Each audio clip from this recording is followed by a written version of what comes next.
It's an idea that was launched by a French theorist of complexity called Edgar Morin.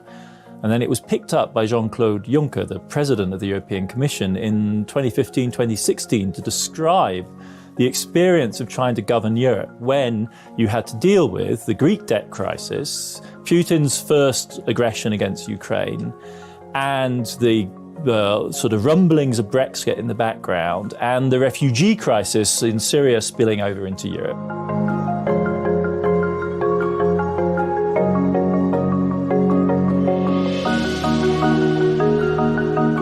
So economics, politics, geopolitics, and then the natural environment blowing back at us.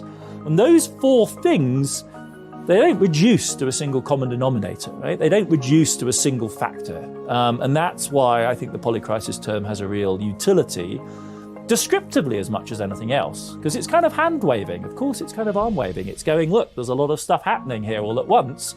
And that precisely is what we're trying to wrap our minds around.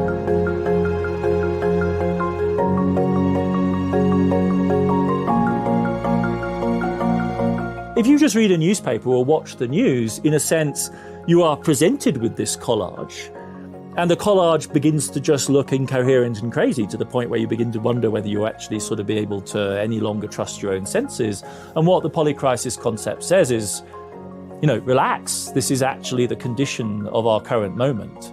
And I think that's useful. It's basically a kind of message of kind of relief, in a sense. If you've been feeling confused and you've been feeling as though everything is impacting on you on the same time, this is not a personal, private experience. This is actually a collective experience. And if you've been having a hard time reducing all of this to a common denominator, then, join the club.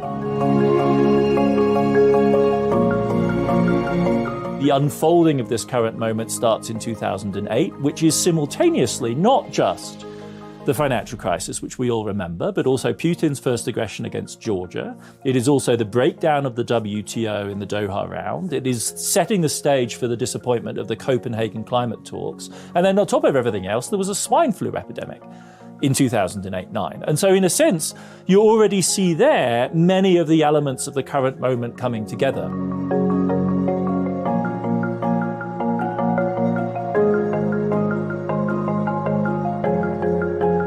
It's like riding a bicycle. Riding a bicycle is an inherently precarious thing to do. The bike is inherently unstable. It should fall over. When it falls over, you should get hurt.